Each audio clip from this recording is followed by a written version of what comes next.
இரவு சூரிய நேயர் அனைவருக்கும் வணக்கம். சப்ஸ்கிரைப் செய்யாதவர்கள் சப்ஸ்கிரைப் செய்து ஆதரவு தரும்படி அன்புடன் கேட்டுக்கொள்கின்றேன். சாதியை வைத்து படம் எடுத்த மோகன்ஜி தற்போது மதத்தை வைத்து படம் எடுத்திருக்கிறார். படத்தை பொறுத்த வரைக்கும் சொல்கிறதுக்கு ஒன்றுமே இல்லை. ஏன்னா படம் பார்த்துட்டு வரும்போது ஏன்டா இந்த படத்துக்கு வந்தோம் அப்படின்ற ஒரு ஃபீலை கொடுக்குது. ரெண்டாவது 700 வருடங்களுக்கு முன்பாக நடந்த ஒரு ஒரு அந்த காலத்து அரசியல், அதாவது ராஜா ராணி கதை, அதை இவர் எடுத்திருக்காரு. அதாவது மற்றவங்களும் எடுக்கிறாங்கன்னு சொல்லிட்டு இவர் எதையோ கண்டு எதையோ சூடு போட்ட கதைன்னு சொல்லுவாங்கள்ல, அது மாதிரி இவர் எடுத்திருக்காருன்னு நினைக்கிறேன். வரலாறு படம் எடுக்கும்போது அந்த வரலாற்றை பற்றி நல்லா படித்து அறிந்து அதன் பிரகாரம் படம் எடுக்கணும். ஏதோ தனக்கு தெரிந்த வரைக்கும், இல்லை யாரையாவது காயப்படுத்துறதுக்கு, இல்லை யாரையாவது சந்தோஷப்படுத்துறதுக்கு படம் எடுக்கக்கூடாது. மோகன்ஜியை பொறுத்த வரைக்கும் ஒரு இயக்குனர் அல்ல. ஏன்னா இயக்குனருக்கான தகுதியெலாம் அவர்கிட்ட கிடையாது. ஏதோ அவங்க ஆளுங்களை வச்சுக்கிட்டு, ஏன்னா சினிமா படம் எடுக்கிறதுக்கு இப்போதைக்கு பணம் இருந்தால் போதும், படம் எடுத்துடலாம்.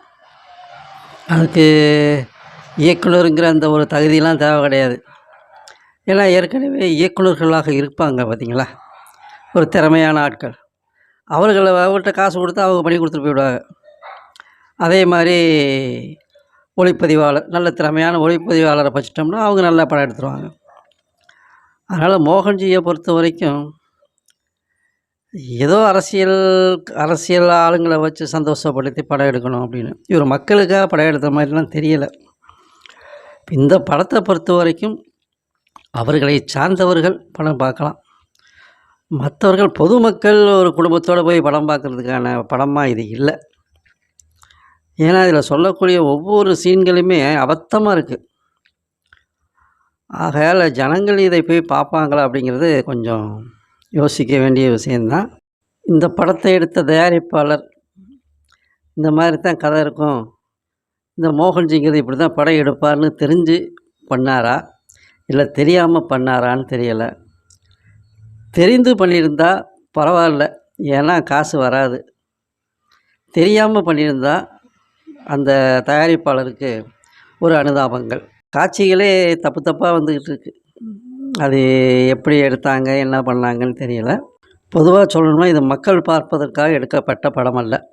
யாரையோ திருப்திப்படுத்த சந்தோஷப்படுத்த எடுக்கப்பட்ட மத பிரச்சார படமாகத்தான் தெரிகிறது. படத்தை பார்த்து வந்தவர்களுக்கு எங்களுடைய அனுதாபங்கள். மக்களின் மனச்சாட்சி 100க்கு 20 மார்க்கு கொடுக்கலாம். அதுவும் அதில் நடித்த நடிகர்களுக்காக. நன்றி.